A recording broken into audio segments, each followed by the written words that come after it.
그래서 이분은 제일 목사인데 목사인 양반이 설교를 그렇게 해요. 야, 설교 시간에 설교 듣는 거 시간 낭비 아니냐.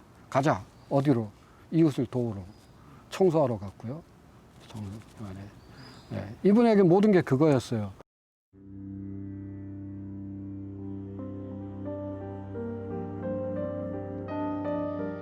해방 후 우리나라는 북위 38도선을 기준으로 미소 군정기가 시작되었습니다. 1948년 5월 10일 북측의 허브로 남측만의 재연 국회의원 선거가 치러졌고 결국 8월 15일 남측은 단독으로 대한민국 정부를 수립합니다. 곧이어 북측도 최고인민회의 대의원 선거를 치르고 9월 9일 조선민주주의인민공화국을 수립하였습니다. 해방을 맞이한 한반도는 이렇게 분단되었습니다. 1950년 6월 25일 일요일 새벽 4시경 북한의 남침으로 전쟁이 발발하였습니다. 6월 28일 대전으로 피신했던 이승만 정부는 한강 철교를 폭파하였고 인민군은 서울을 점령하였습니다. 이후 대한민국 정부는 부산까지 내려가게 됩니다. 7월 유엔군이 조직되었습니다.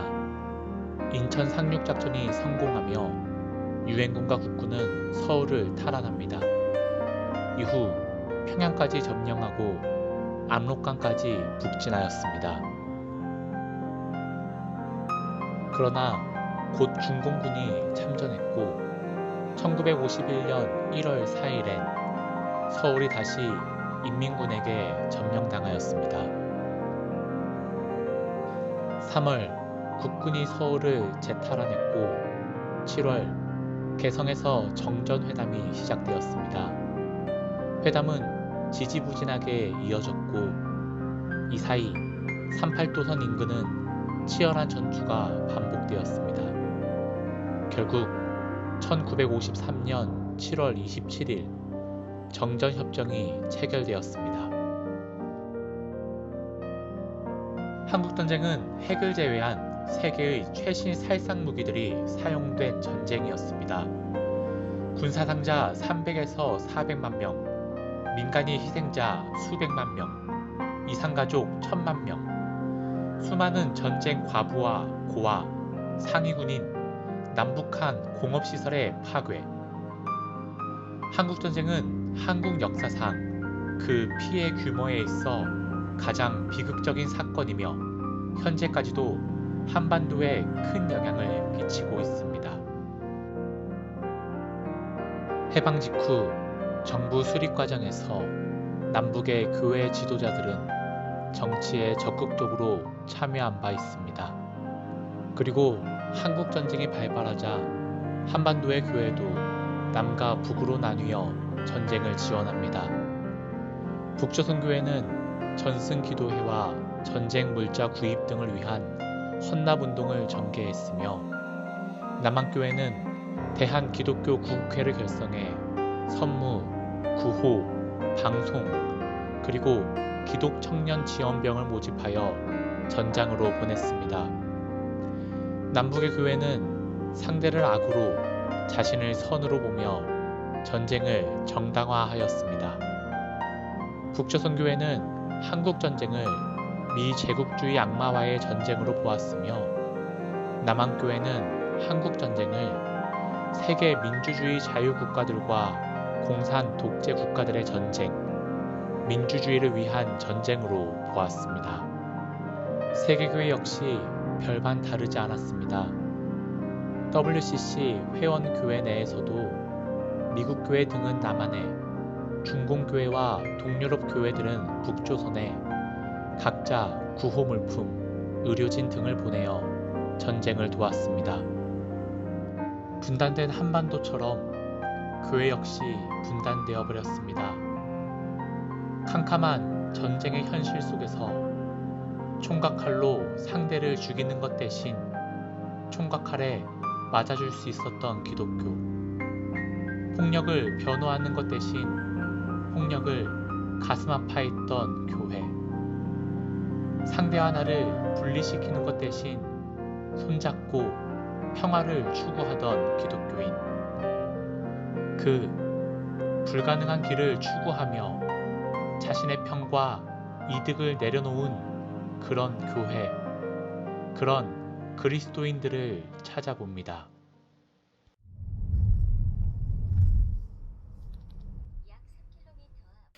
김해시 진영읍에 위치한 진영여자중학교. 정문을 따라 들어가면 흉상 하나를 만날 수 있습니다. 어떤 인물이었기에 사람들은 그의 동상을 만들어 그를 기억하려 했을까요? 동상은 동상의 주인공이 고 강성감 목사임을 알려줍니다.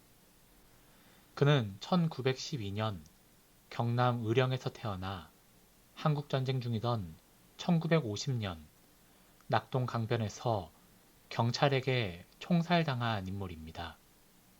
마산 사립창신학교와 마산 공립상업학교를 졸업한 강성갑은 장유금융조합에서 근무하다가 연희전문학교 별과에 입학하였고 1941년에 졸업하였습니다. 그는 3년가량 윤동주, 송몽규 등과 함께 영어 성경반을 다녔으며 연희전문 YMCA에도 참여했습니다. 연희전문학교를 졸업한 뒤엔 일본으로 유학을 가 도지사대학을 졸업하였습니다. 귀국한 강성갑은 목사 안수를 받고 초량교회에 부임하여 그곳에서 해방을 맞이합니다. 이후 진영교회의 담임목사로 부임하였고 부산대학교 설립 당시 한글 맞춤법 전임교수로 임명되기도 했습니다. 이후 강성갑은 본격적으로 농촌운동을 시작하며 오늘날 진영여중 자리에 한월중학교를 설립하였습니다. 해방이 됐잖아요. 여전히 농촌은 사람이 살 곳이 못 됐고 국민의 80%가 다 농민들이었고요. 농민들의 거의 80, 90%는 다 소작인들이었어요. 전부 다. 그러니까 이 문제를 해결하지 않으면 1945년 해방되고 해방된 조선 땅에서 가장 심각한 문제는 농촌 문제고 이 농촌 문제가 해결되지 않으면 문제가 안 되는 거죠. 남북이 분단되는 것 중에서도 농촌 문제가 연관이 돼요. 다시 말하면 토지개혁을 북한이 하고 남쪽하고 이건 뭐 얘기가 다르. 어쨌든 그런 식으로 농촌 문제야말로 그 시대의 모든 문제였던 거죠. 강성감 목사님은 연희전문학교를 다니고 이런 농촌 장유금융조합을 다니면서 농민들의 삶을 알았던 거죠. 그걸 해결해야겠다. 새로운 나라라면. 그러니까 일본 식민지는 일본 놈들이 잘못한 거죠. 해방이 됐잖아요. 그러면 이제 뭐가 문제가 되냐면 일제 때는 일본 놈들만 욕하면 되는데 해방 딱 되는 순간에는 농촌 문제는 지주와 소작인의 문제고 민족 내 계급 문제가 바뀌어버린다. 해방되고 그 계급 문제야말로 사회주의로 넘어가는 거고요. 남북 분단의 개념이 되는 거죠. 강성감 목사님은 그런 계급이 아니라 인간의 이념이 넘어서 그 농민들이 인간답게 사는 건 뭐냐? 제대로 배우고 자기의 목소리를 내고 주체적으로 살 수 있는 인재를 양성해서 누구에게 끌려다니. 그 당시는 학교가 하나도 없었거든요. 진영에도. 중학교가 없었어요. 그러니까 똑바로 교육을 시켜서 주체적으로 자기의 문제를 해결하고 자기 삶의 주인공이 되고 누가 해결해 주는 것이 아니라 그런 것들을 꿈꾸신 거죠. 그래서 강성감 목사님의 꿈은 하나였던 거예요.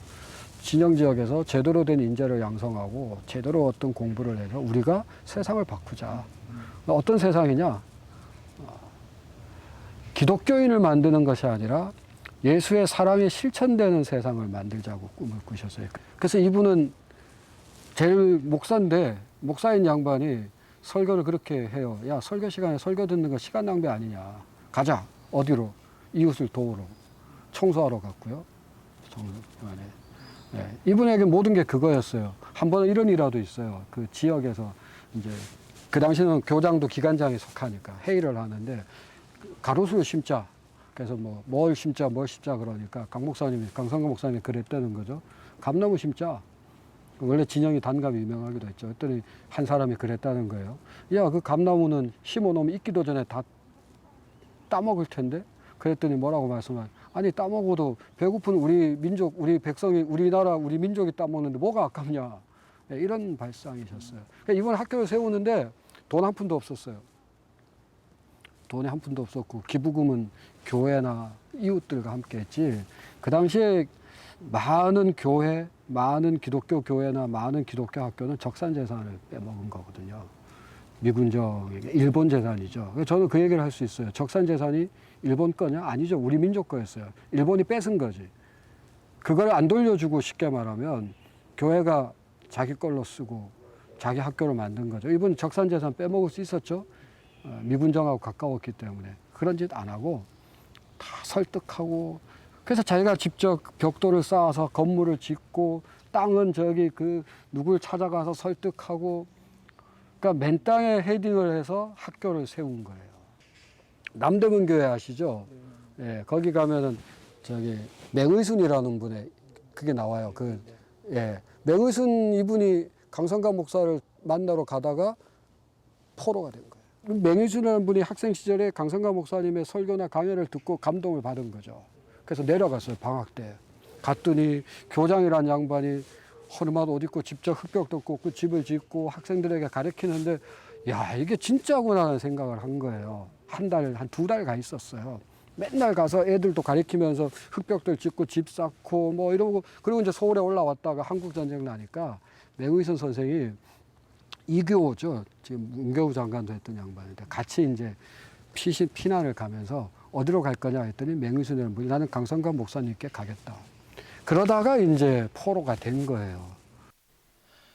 그러나 강성갑은 한국전쟁기 인민군이 진주 인근까지 내려왔던 1950년 8월 2일 밤 자택으로 찾아온 김병희와 경찰 2명에게 끌려나가 낙동강변에서 빨갱이로 몰려 총살당하였습니다.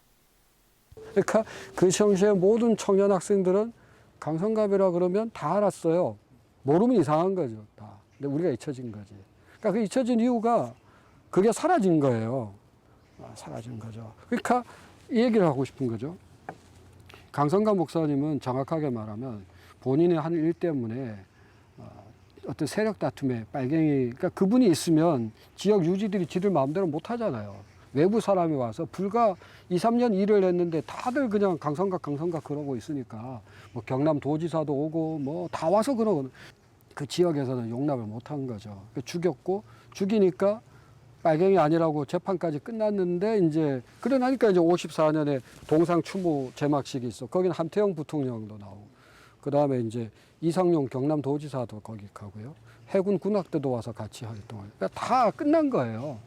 그런데 한국 사회가 더 우경화되고 반공주의화되면서 잊혀지기 시작을 한 거죠. 남한의 북단 강원도 철원군. 한국전쟁 중 가장 오랫동안 전투가 벌어진 곳은 철원을 비롯한 38도선 인근이었습니다.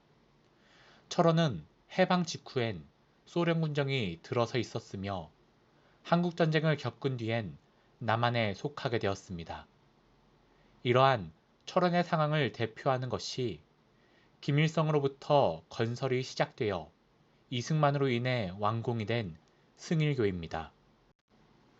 접전구역 중 하나였던 장흥리, 이곳에 일제강점기 때 설립되어 한국전쟁을 직접 경험한 장흥교회가 있습니다. 1900년대 초부터 철원제일교회, 직영교회 등과 함께 철원 지역 선교를 감당했던 장흥교회는 우리나라 개신교 수도원의 시초 중 하나인 조선수도원을 설립하기도 했습니다. 1947년 이곳에 서기훈 목사가 부임합니다. 1882년 충청남도 논산에서 태어난 서기훈은 협성신학교를 졸업하고 목사 안수를 받은 뒤 원산과 철원 지역에서 사역하였습니다. 일제가 태평양 전쟁을 준비하며 조선의 종교를 강하게 억압하던 1940년에는 서적과 설교를 압수당하고 경찰서에 구금되기도 했습니다. 해방 직후 장흥교회에는 김일성 정권에 반대하는 다수의 인물들이 있었습니다. 이들은 북조선 임시인민위원회가 설립된 직후인 3월 신한청년회를 조직하였습니다. 그러나 그해 8월 신한청년회의 회원들은 공산당에게 체포되었고 장흥교회의 담임 목사이면서 신한청년회의 고문이었던 박경영 목사는 교회를 떠나야 했습니다. 서기훈은 이런 배경 속에 60대 중반의 나이로 장흥교회에 부임하였습니다. 어수선한 상황 가운데 서기훈이 가장 강조한 것은 사랑, 원수까지도 사랑할 수 있는 사랑이었습니다. 한국전쟁이 발발한 후엔 주변인들의 피난 권유에도 교회를 떠나지 않았습니다. 그러던 서기훈이 그해 10월 교회를 떠나려 합니다. 인천 상륙작전 후 인민군이 철원에서 퇴각하며 마을 안에서 대한청년단과 인민군에 부역했다고 여겨지는 사람들 간에 충돌이 있었고 상대의 일부를 사살하고 사로잡은 대한청년단이 새벽에 사로잡은 이들을 사살하기로 했던 것이지요. 교전 당시 출타 중이었던 서기훈은 이 소식을 듣자마자 교회를 떠나고자 짐을 싸기 시작했습니다. 서기훈은 소식을 듣고 자신에게 달려와 떠나지 말라고 호소하는 대한청년단원들에게 나는 이곳에 전도자로 와서 예수의 복음을 가르쳤다.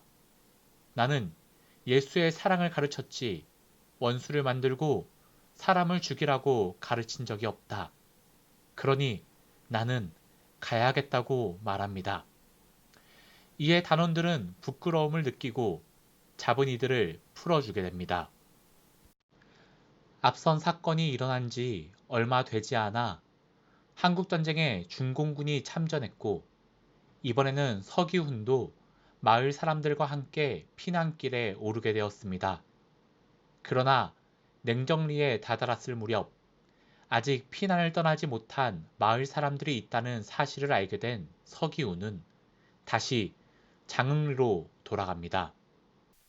마을에 돌아와 숨어 지내는 마을 사람들을 돌보던 서기훈은 북조선의 정치 보위부에 의해 2번 체포됩니다.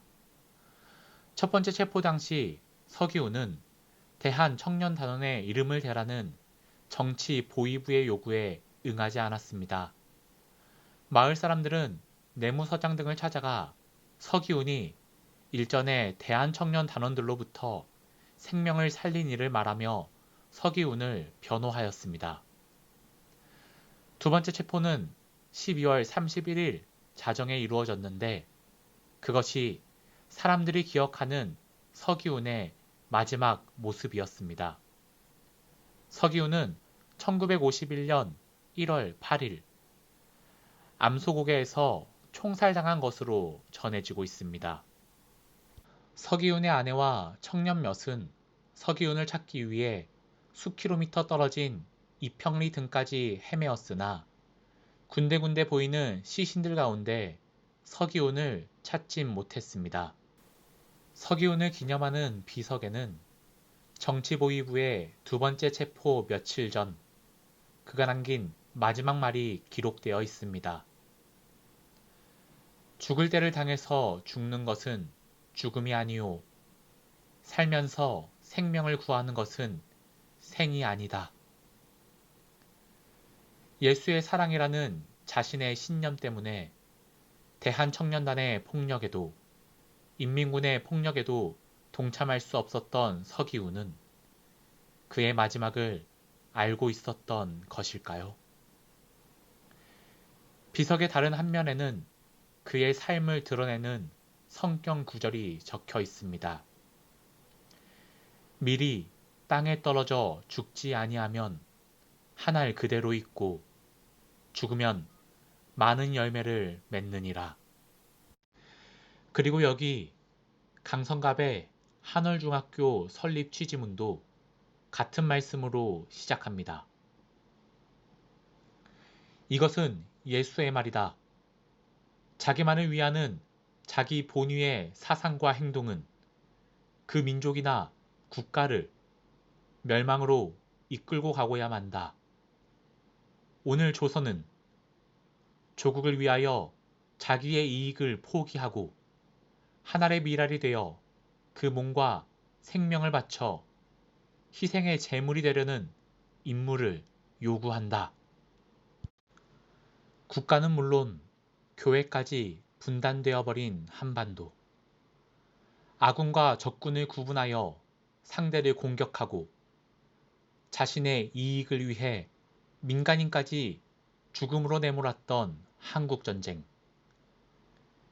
어쩔 수 없었으므로 타인의 희생이 정당화되었던 그 시기에 남한의 남단과 북단에서 경찰에게 빨갱이로 몰려 죽임당한 30대 후반의 목사와 인민군에게 죽어 시신조차 찾지 못한 70살의 목사가 있었습니다.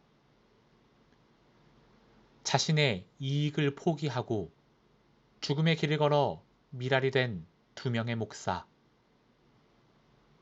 우리 차마 그 길을 걸을 순 없을지라도 그 길을 기억해야 하지 않을까요?